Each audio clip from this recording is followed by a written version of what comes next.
23 नवंबर 2001 पाकिस्तान की मियांवाली जेल की एक काल कोठरी जहां हवा में सिर्फ मौत की गूंज थी।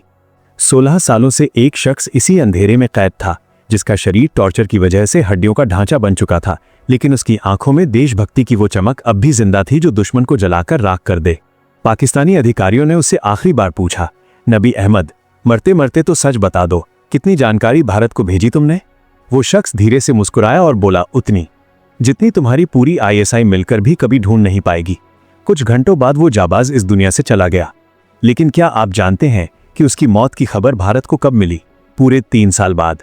जब दिल्ली के गलियारों में ये खबर पहुंची तो पूरी खुफिया एजेंसी रॉ RNAW सन्नाटे में आ गई। ये कहानी किसी बॉलीवुड फिल्म की नहीं है। यह कहानी है उस जासूस की जो दुश्मन के घर में घुसा, उनकी ही वर्दी पहनी और वहीं से भारत की सुरक्षा की। आज इंडी डॉक पर हम उस ब्लैक टाइगर रविंद्र कौशिक की फाइलों को खोलेंगे, जिसका बलिदान सुनकर आज भी सरहदें कांप उठती हैं। इस महागाथा की शुरुआत होती है साल 1952 में राजस्थान के श्रीगंगानगर में। ये वो शहर है जहां से पाकिस्तान की सरहद बस कुछ ही दूरी पर है। रविंद्र का बचपन सरहद की टेंशन, फौज की आवाजाही और गोलियों की गूंज के बीच बीता। उनके पिता एयरफोर्स में थे, इसलिए देशभक्ति कोई सीखी हुई चीज नहीं बल्कि उनके खून में थी। लेकिन रविंद्र को बंदूक से ज्यादा एक्टिंग का शौक था। वो थिएटर के वो सितारे थे जिनकी आवाज लखनऊ के बड़े बड़े हॉलों में गूंजती थी। साल 1973 में लखनऊ के एक नाटक में रविंद्र एक ऐसे फौजी का किरदार निभा रहे थे जिसे चीनी सेना पकड़ लेती है और बेतहाशा टॉर्चर करती है, फिर भी वो राज नहीं खोलता। हॉल में तालियों की गूंज थी, लेकिन उस भीड़ में कुछ ऐसी आंखें भी थीं जो रविंद्र की एक्टिंग नहीं बल्कि उनकी काबिलियत देख रही थीं। वो रॉ के अफसर थे। उन्होंने देखा कि रविंद्र जब स्टेज पर रोते हैं तो असली आंसू निकलते हैं। जासूसी की दुनिया में इसे इमोशनल सेगमेंटेशन कहते हैं। यहीं से रविंद्र का जीवन हमेशा के लिए बदलने वाला था। नाटक खत्म होते ही उन्हें बैकस्टेज अप्रोच किया गया। सवाल एक ही था, क्या तुम भारत के लिए अपनी पहचान मिटा सकते हो? रविंद्र ने बिना पलक झपकाए हाँ कह दिया।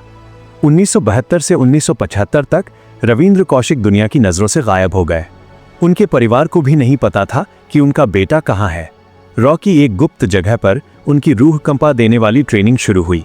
उन्हें सिर्फ उर्दू बोलना नहीं बल्कि उर्दू में सोचना सिखाया गया। लाहौर के खास पंजाबी लहजे में बात करना, वहाँ की गालियाँ, वहाँ के मुहावरे, सब कुछ उनकी जुबान पर चढ़ा दिया गया। दूसरा कदम था मजहबी पहचान। रविंद्र ने नमाज पढ़ने का तरीका सीखा, कुरान की आयतें रटी और पूरी तरह से मुस्लिम रीति रिवाजों में ढल गए। यहाँ तक कि उनकी एक सर्जरी भी की गई खतना, ताकि शारीरिक तौर पर भी उन पर कोई शक न कर सके। रॉ ने उन्हें आजमाने के लिए 7-8 अलग अलग देशों में भेजा, जहां उन्होंने अपनी जासूसी के दम पर पाकिस्तानियों से दोस्ती की और रॉ का भरोसा जीता। अब वो रविंद्र नहीं बल्कि लाहौर के नबी अहमद शाकिर थे। 1975 की वो अंधेरी रात जब रविंद्र ने आखिरी बार भारत की मिट्टी को छुआ और सरहद पार कर पाकिस्तान में दाखिल हो गए। उनके पास न कोई हथियार था, न कोई साथी। कराची पहुंचकर उन्होंने यूनिवर्सिटी में लॉ LLB की पढ़ाई शुरू की ताकि उनकी पहचान और पुख्ता हो सके। लेकिन रविंद्र का असली लक्ष्य कुछ और था।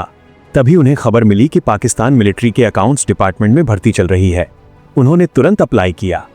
इंटरव्यू में जब पाकिस्तानी अफसर ने उनकी भारत के प्रति नफरत का कारण पूछा, जो कि एक नाटक था, तो रविंद्र ने इतनी सफाई से झूठ बोला कि अफसर ने उन्हें तुरंत भर्ती कर लिया। यह विभाग सेना की नब्ज था। यहाँ से पता चलता था कि कौन सा टैंक कहाँ जा रहा है और परमाणु वैज्ञानिकों को कितनी सैलरी मिल रही है। धीरे धीरे रविंद्र ने अपनी मेहनत से सबका भरोसा जीता और साल 1981 तक वो पाकिस्तान आर्मी के मेजर बन गए। सोचिए, एक हिंदुस्तानी जासूस अब पाकिस्तान के बड़े जनरलों के साथ बैठकर उनकी साजिशें सुन रहा था। रविंद्र एक साथ 2 जिंदगियां जी रहे थे।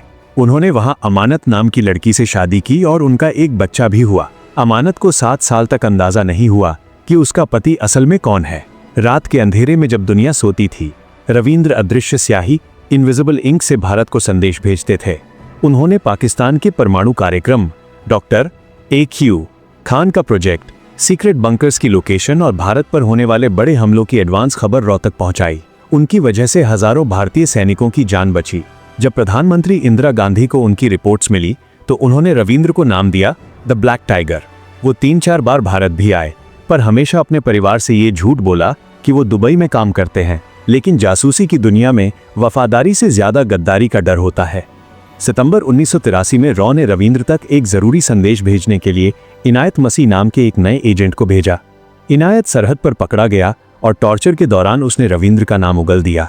ISI इसी ने एक जाल बिछाया। इनायत ने रविंद्र को एक पार्क में मिलने बुलाया। रविंद्र को साजिश की भनक नहीं थी। जैसे ही वो वहां पहुंचे उन्हें घेर लिया गया। इंट्रोगेशन रूम में रविंद्र ने घंटों तक पाकिस्तानी अफसरों को अपनी बातों में उलझाए रखा, लेकिन तभी एक अफसर ने वो सवाल पूछा जिसने सब खत्म कर दिया। नबी, तुम्हारी माँ का नाम क्या है? रविंद्र ने तुरंत कहा, फातिमा बीवी। अफसर मुस्कुराया और बोला, झूठ। तुम्हारे पाकिस्तानी रिकॉर्ड्स में माँ का नाम आयशा बेगम है। वो एक पल की चूक और ब्लैक टाइगर का राज खुल गया। गिरफ्तारी के बाद 2 साल तक उन्हें सियालकोट में अमानवीय टॉर्चर दिया गया। 1985 में उन्हें मौत की सजा सुनाई गई, जिसे बाद में उम्र कैद में बदल दिया गया। अगले 16 साल वो पाकिस्तान की जेलों में रहे। सबसे बड़ा दर्द ये था कि भारत सरकार ने उन्हें अपना मानने से इनकार कर दिया ताकि डिप्लोमेटिक पंगे न हो। रविंद्र ने जेल से खत लिखे, जिनमें से एक में उन्होंने अपना दर्द बयान करते हुए लिखा, अगर मैं अमेरिकन होता तो 3 दिन में छूट जाता।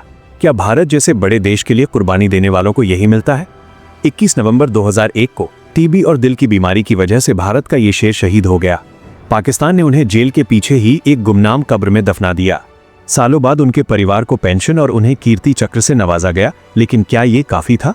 आज इंडी डॉग पर हम उस शहीद को सलाम करते हैं जिसने अपनी पहचान देश के लिए कुर्बान कर दी। अगर आपको ये कहानी पसंद आई तो कमेंट में ब्लैक टाइगर लिखें और चैनल को सब्सक्राइब जरूर करें।